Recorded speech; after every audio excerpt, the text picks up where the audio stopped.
Good morning everyone, I am Anshulika Srivastava from Nityanand academy. लक्ष्य आपका साथ हमारा। चलिए देखते हैं रीजनिंग में आज हम क्या पढ़ेंगे।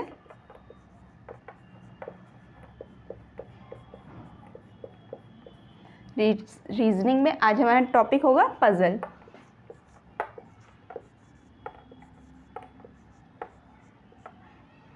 पजल के क्वेश्चन कॉम्पिटिटिव एग्जाम्स में बहुत पूछे जाते हैं और ये 3 से 4 मार्क्स देके ही जाते हैं, 3 to 4 marks.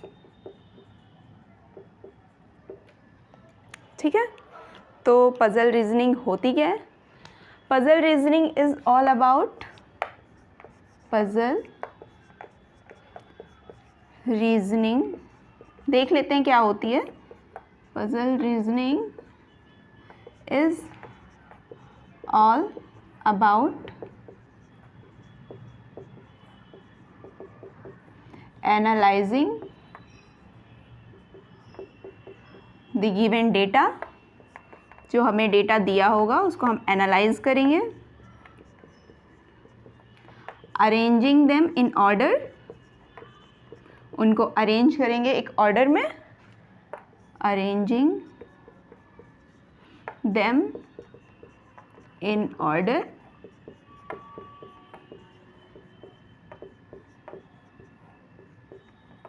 And marking the correct answer.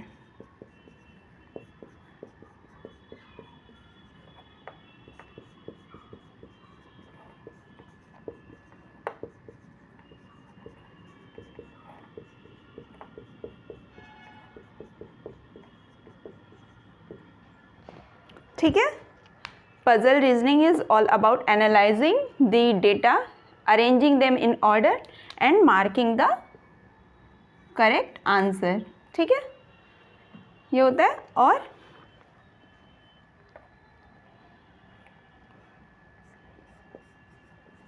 The puzzle can be of the puzzle can be of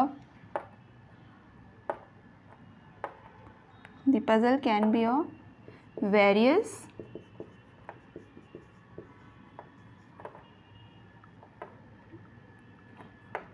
types। Question जो होंगे पजल्स के वो किसी भी टाइप्स के हो सकते हैं, जैसे कि आपका puzzles can be of various types, like आपका बेस्ड ऑन सीटिंग अरेंजमेंट। ठीक है, सीटिंग अरेंजमेंट पे बेस्ड पजल आपसे पूछी जा सकती है। ऑर्डर एंड रैंकिंग पे पूछी जा सकती है।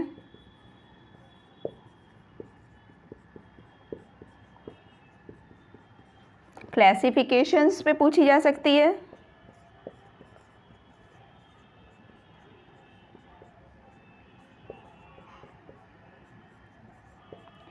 डायरेक्शन पे पूछी जा सकती है। ठीक है, किसी पे भी आपकी पूछी जा सकती है। पजल आपको डेटा देगा, उसको आपको एनालाइज करना होगा, अरेंज करना होगा फॉर्म में, और फिर आपको आंसर उसी में से चूज़ करके बताना होगा। डेटा इसमें क्या करते हैं हम लोग? डेटा को चार्ट के फॉर्म में रिप्रेजेंट करते हैं, टेबल के फॉर्म में। Data can be represented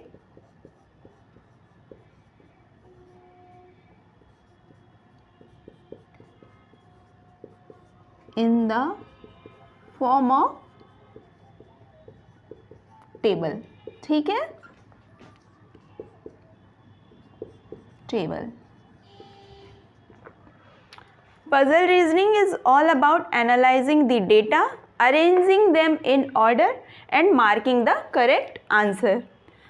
The puzzle can be of various types। Seating arrangement पे बेस्ड पजल हो सकती है, आपसे ऑर्डर एंड रैंकिंग पे पूछ सकता है पजल, क्लासिफिकेशन पे पूछ सकता है, डायरेक्शन पे पूछ सकता है, and so on. Data can be represented in the form of table. ठीक है, तो चलिए देखते हैं। ये हमारे पास एक क्वेश्चन है, हमने लिया है, उसको सॉल्व करते हैं। क्वेश्चन सॉल्व करते जाएंगे तब आपका कॉन्सेप्ट क्लियर होगा कि हमको आगे करना क्या होता है, पज़ल बनानी कैसे होती है सॉल्व करने के लिए। चलिए देखते हैं।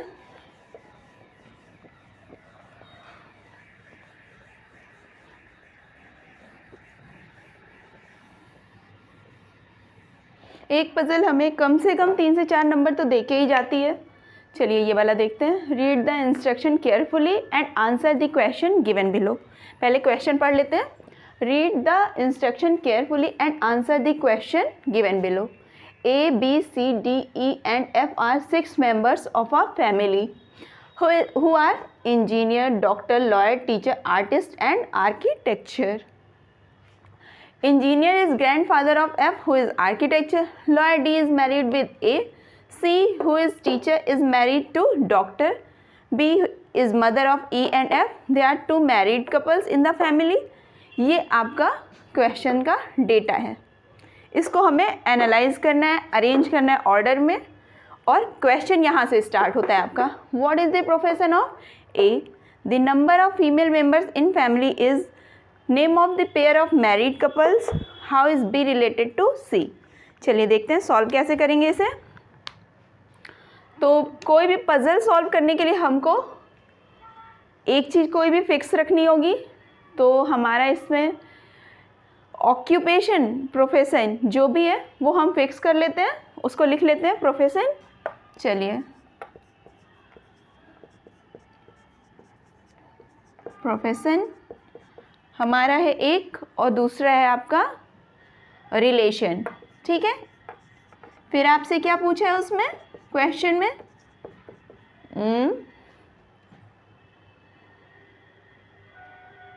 The name of female members, female, male female यानी कि आपसे जेंडर।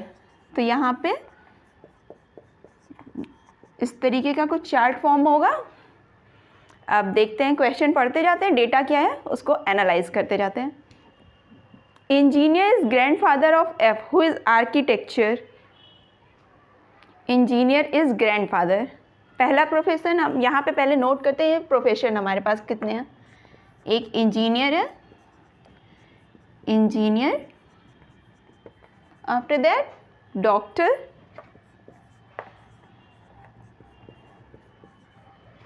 लॉयर,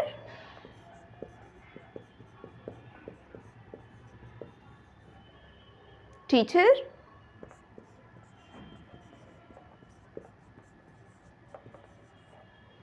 आर्टिस्ट,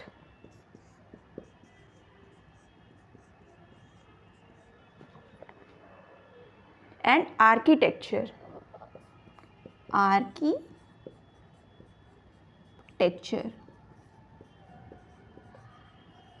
ठीक है, ये हमारे 6 प्रोफेशन हो गए। ठीक, पहला पढ़ते हैं। Engineer is grandfather of F, who is architecture. F who is architecture, यहाँ पे ग्रैंडफादर, इंजीनियर है वो ग्रैंडफादर। ठीक है, यहाँ पे एकदम हमने जो भी इसमें दिया था सेम वही चीज़ यहाँ पे लिखी है। देखिए, engineer is grandfather of F, who is architecture. तो ये क्या होगा? आपका ग्रैंड चाइल्ड होगा। तो इसको यहाँ पे लिख देते हैं। बहुत ही आराम से एक एक लाइन पढ़नी है, उसके बाद हमको फॉर्म करना है अपना डेटा। ठीक है, चार्ट हम ऐसे ही बनाएंगे, टेबल एक एक लाइन पढ़ेंगे उसके हिसाब से। Lawyer D is married with A. D क्या है आपका? लॉयर। ठीक है, married with A. C who is teacher is married to doctor. C who is teacher is married to doctor. ठीक है, B is mother of E and F. B is mother of E and F। तो यहाँ पे E, B is mother of E and F। B is mother of, mother है तो ये female हो जाएंगी। C is married to, C who is married, who is teacher, married to doctor। तो C यहाँ पे आपका मेल कैंडिडेट हो जाएगा, क्योंकि ये मदर है तो ये फीमेल होगा कैरेक्टर। और lawyer D is married with A. तो यहाँ पे आपका आ जाएगा ए, ठीक है। बी जो है वो मदर है किसकी, ई एंड एफ की। ई एंड एफ का जेंडर आपका क्लियर नहीं है, क्योंकि ना ही इसमें ई एंड एफ के जेंडर की बात ही नहीं की गई। They are 2 married couples. इस फैमिली में केवल 2 मैरिड कपल हैं, एक ये हो गए और lawyer D is married with A. Lawyer D is married with A आपके फिर ऑब्वियस सी बात है ग्रैंडफादर है, तो ये पॉजिटिव मेल कैरेक्टर होगा, तो ये आपका फीमेल कैरेक्टर होगा। Lawyer D married with A, that means कि आपकी क्या होंगी, ग्रैंड मदर, ग्रैंड मदर, ठीक है। तो आफ्टर दैट 2 मैरिड कपल्स हैं, तो एक ये मैरिड कपल हो गया, दूसरा मैरिड कपल आपका ये हो गया। B is mother of E and F, आपका ये दोनों बाकी है, ठीक है। इनका जेंडर क्लियर नहीं है, लेकिन हाँ ये दोनों ही जहाँ तक ग्रैंड चाइल्ड ही होंगे, जहाँ तक नहीं ये ग्रैंड चाइल्ड ही हैं, बिकॉज ये मदर हो गई, एक फैमिली है, टीचर ये फादर हो गए, ग्रैंड पेरेंट्स, पेरेंट्स एंड ये चाइल्ड, ठीक है। तो अब देख लेते हैं क्या बना है। Engineer is grandfather of F, ठीक है। Who is architecture, lawyer D is married with A, lawyer D is married with A. C who is teacher is married to doctor, C who is teacher is married to doctor. Doctor क्या है आपकी, B बच रही है। B is mother of E and F, E and F का gender clear नहीं है, तो अब हम क्वेश्चन का आंसर करते हैं हमारा। हाँ, they are 2 married couples in the family, तो एक कपल ये हो जाएगा A and B, A and D, और सेकेंड कपल हो जाएगा बी एंड सी का, ठीक। ये दोनों सिबलिंग्स होंगे, आइदर बोथ आर बॉयज़ और बोथ आर गर्ल्स, और मे बी 1 बॉय 1 गर्ल, कुछ भी हो सकता है। तो इनका जेंडर क्लियर होता तो हम बता सकते थे कि ये फीमेल है, मेल है, ये चीज़। They are 2 married couples. What is the profession of A, तो ए इज़ इंजीनियर, यहाँ से what is the profession of F, A, तो ए का प्रोफेशन क्या है, इंजीनियर का, तो आंसर हमारा हो जाएगा इंजीनियर, ठीक है। The number of female members in family is 1 2, इनका क्लियर नहीं है, तो हम फीमेल मेंबर्स फैमिली के नहीं बता सकते, क्योंकि ये दोनों फीमेल मेंबर्स हो सकते हैं और ये दोनों मेल मेंबर भी हो सकते हैं, तो हम इसका आंसर नहीं दे पाएंगे। The number of female member in family is, we can't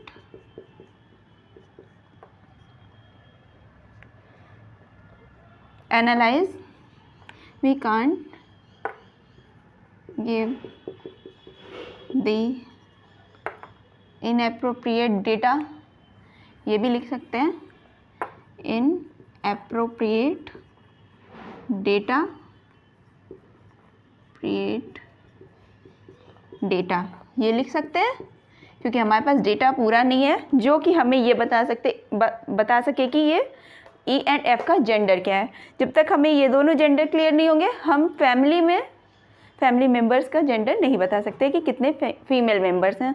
name of the pair of married couples, A and D, B and C. Name the pair of married couples, A and D, B and C, ठीक है। How is B related to C? B is wife of C. B is wife of C. ठीक है। How is B related to C? यहाँ से देखिए B female character है क्योंकि B mother, तो B is wife of C. C married to C who is teacher is married to doctor. B का profession doctor का है, सी टीचर है, सी मैरिड टू बी, ठीक है। आपको एक एक क्वेश्चन समझ में आ रहा है? A, B, C, D, E and F are 6 members of a family who are engineer, doctor, lawyer, teacher, artist and architecture. Engineer is grandfather of F, architecture. Who is architecture? Lawyer D is married with A. अभी A नहीं पता था. C, who is teacher, is married to doctor. C, who is teacher, is married to doctor. ठीक है. B is mother of E and F. B is mother of E and F. A and B में ही आपका option था. A यहाँ भी हो सकता था, B यहाँ भी, बट यहाँ दिया क्या हुआ है? A B मतलब जो B is mother of, तो B फीमेल कैरेक्टर होगा. यहाँ पे रखते तो ये ग्रैंडफादर मेल कैरेक्टर है, यहाँ पे नहीं जा सकता था. इस वजह से हमने B की पोजीशन ये रखी. B is मदर, ठीक है, ऑफ E and F. समझ में आया? ठीक है. तो देयर आर 2 मैरिड कपल्स, तो आपके ये दोनों मैरिड कपल्स हो जाएंगे, A एंड D और B एंड C. ऑलराइट, ठीक. आज के लिए इतना ही. Thank you.